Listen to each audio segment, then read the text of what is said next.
إن الحمد لله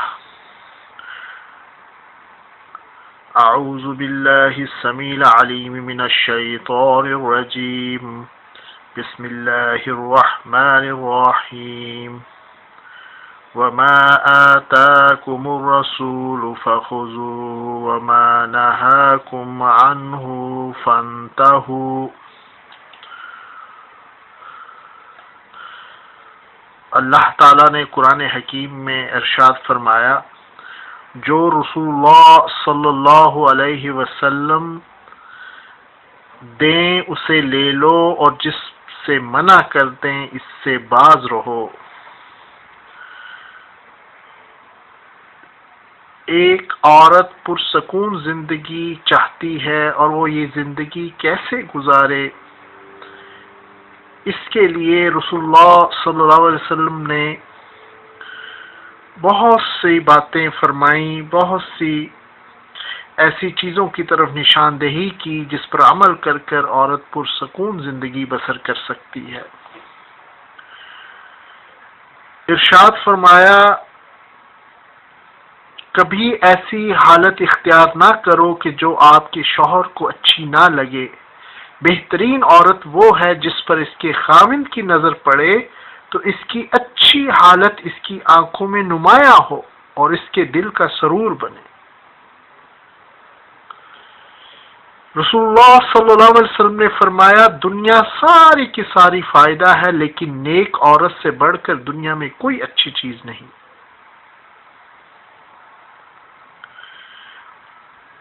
اور ایک صحیح حدیث میں ارشاد فرمایا، عورتوں میں سے بہترین عورت وہ ہے جس کو اس کا شوہر دیکھے تو اس کو خوش کر دے اور اس کی فرما برداری کرے جب وہ اس کو کوئی حکم دے، اور اپنی ذات کے بارے میں فیصلہ کرنے میں اس کی مخالفت نہ کرے، اور نہ ہی مال میں ایسا تصرف کرے جو اس کو ناگوار گزرے۔ رسول اللہ صلی اللہ علیہ وسلم نے فرمایا، ایک آدمی اپنی بیٹی کو لے کر نبی صلی اللہ علیہ وسلم کی خدمت میں حاضر ہوا اور عرض کیا، اللہ کے رسول صلی اللہ علیہ وسلم، یہ میری بیٹی ہے، اس نے شادی کرنے سے انکار کر دیا۔ تو نبی رحمت صلی اللہ علیہ وسلم نے لڑکی سے فرمایا، اپنے والد محترم کی فرما برداری کرو۔ تو اس نے کہا، اس ذات کی قسم جس نے آپ صلی اللہ علیہ وسلم کو حق دے کر بھیجا ہے، میں اس وقت تک شادی نہیں کروں گی جب تک مجھے خاوند کے حقوق نہ معلوم ہو جائے۔ تو آپ صلی اللہ علیہ وسلم نے فرمایا کہ خاوند کا حق بیوی پر یہ ہے کہ اگر خاوند کو زخم ہو وہ اس کو چاٹتی رہے تب بھی اس کا حق ادا نہیں کر سکتی۔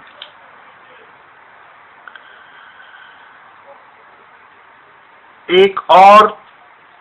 جگہ رسول اللہ صلی اللہ علیہ وسلم نے فرمایا، جب کوئی شخص اپنی بیوی کو کسی حاجت کے لیے بلائے تو اس کی بات پر لبیک کہے اگرچہ وہ تندور پر ہی کیوں نہ ہو۔ تو اپنے خاوند کی فرما برداری کر کے اسے بہت زیادہ خوش کرو، وہ آپ کی فرما برداری کے مطابق ہی آپ کی محبت کا احساس کرے گا اور جلدی آپ کو راضی کرنے کی کوشش کرے گا۔ اگر آپ کی کوئی غلطی اس کے نوٹس میں آ گئی ہو تو اس کا ازالہ کرنے کے لیے مناسب وقت اور مناسب طریقہ اختیار کرو۔ رسول اللہ صلی اللہ علیہ وسلم نے کسی آدمی کو جب اس نے آپ سے سوال کیا کہ میں اپنے خادم سے کس طرح درگزر کروں تو آپ صلی اللہ علیہ وسلم نے فرمایا، ہر روز اس سے 70 مرتبہ درگزر کرو۔ اپنے خاوند کے خلاف کسی غیر کی بات کو بغیر تحقیق سچا نہ جانو۔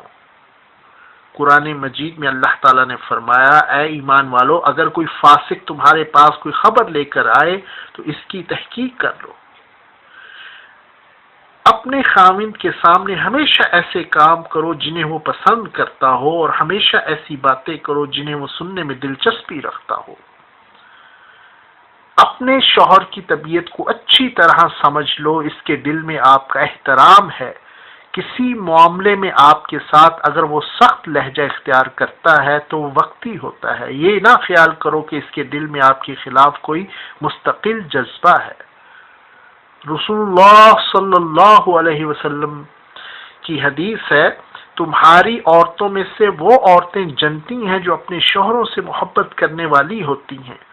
اور اگر ان کی طرف سے انہیں کوئی تکلیف پہنچے تو وہ ان کے پاس آ کر اپنے ہاتھ ان کے ہاتھ میں دے کر کہیں ہم اس وقت تک نہ سوئیں گی جب تک آپ ہم سے راضی نہ ہو جائیں۔ ہمیشہ اس کے پاس یہ تذکرہ کرو کہ آپ اس کے والدین اور رشتہ داروں کی جانب جانے کو اپنے دوستوں پر ترجیح دیتی ہو۔ جب آپ اس کے ساتھ بات چیت کرو تو اس کی کسی مالی تنگی پر کسی قسم کی تنگ دلی کا اظہار نہ کرو، بلکہ اس کی طرف سے جو آپ کو بھلائیاں حاصل ہیں اس کے سامنے بھلائیوں کا تذکرہ کرو۔ رسول اللہ صلی اللہ علیہ وسلم کی حدیث ہے، مجھے دوزخ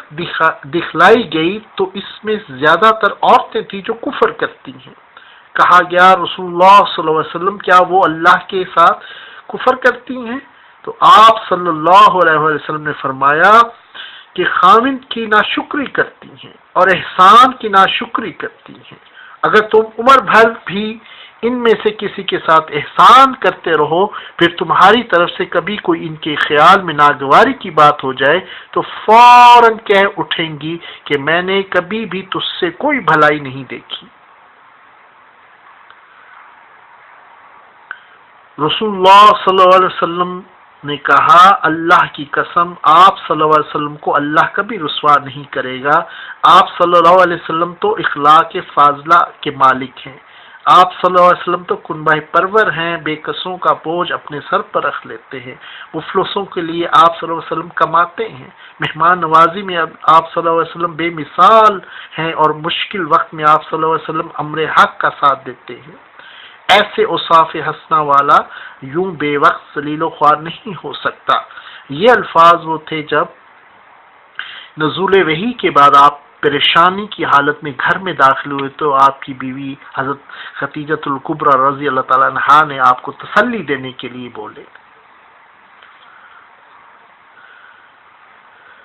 کثرت سے اسے یاد نہ دلاؤ کہ آپ نے اس سے کوئی چیز طلب کی ہے مگر وہ حاصل نہیں ہوئی، البتہ اسے وہ چیز اس وقت یاد دلاؤ جب آپ جان لیں کہ وہ اس کے ذکر سے خوش ہوگا۔ بار بار غلطیاں کرنے اور ایسی جگہ جانے سے بچو جسے آپ کا شوہر ناپسند کرتا ہو۔ جب آپ اپنے شوہر کو نفلی نماز پڑھتا ہوا دیکھو تو اس کے پیچھے کھڑی ہو کر نماز پڑھنے کو نہ بھولو۔ رسول اللہ صلی اللہ علیہ وسلم نے فرمایا، جب خاوند رات کو بیدار ہوتا ہے اور اپنی بیوی کو بیدار کرتا ہے تو وہ دونوں اکٹھے 2 رکعتیں پڑھ لیتے ہیں، پس وہ دونوں ان لوگوں میں لکھ دیے جاتے ہیں جو اللہ تعالیٰ کو بہت یاد کرنے والے ہیں اور بہت یاد کرنے والیاں ہیں۔ اس کی اجازت کے بغیر کوئی نفلی روزہ نہ رکھو، نہ ہی کسی کو اس کی مرضی کے خلاف گھر میں آنے کی اجازت دو۔ رسول اللہ صلی اللہ علیہ وسلم کی حدیث ہے، کسی عورت کے لیے جائز نہیں ہے کہ وہ اپنے خاوند کی موجودگی میں اس کی اجازت کے بغیر نفلی روزے رکھے، اور نہ اپنے خاوند کی مرضی کے بغیر کسی اور کو اس کے گھر آنے کی اجازت دے۔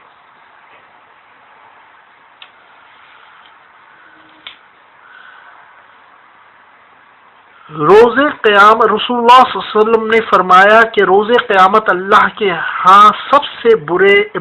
مرتبے والا وہ ہے کہ میاں اور بیوی آپس میں مجامت کرے، پھر وہ آدمی اس بیوی کے راز افشا کرے۔ اگر میاں راز افشا نہیں کر سکتا تو بیوی کے لیے بھی جائز نہیں کہ وہ اپنے خاوند کے راز کو ظاہر کرے۔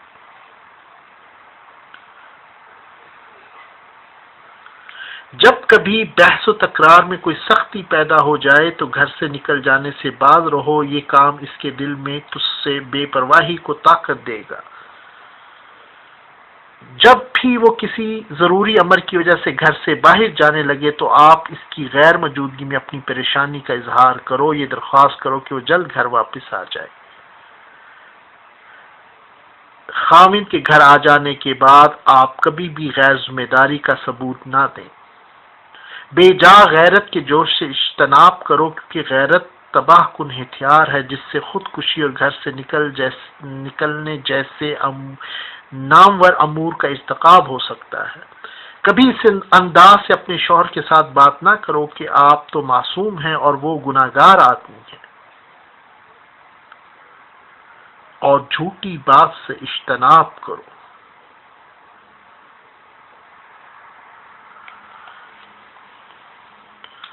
سبحان اللہ و بحمدہ، سبحان اللہ العظیم۔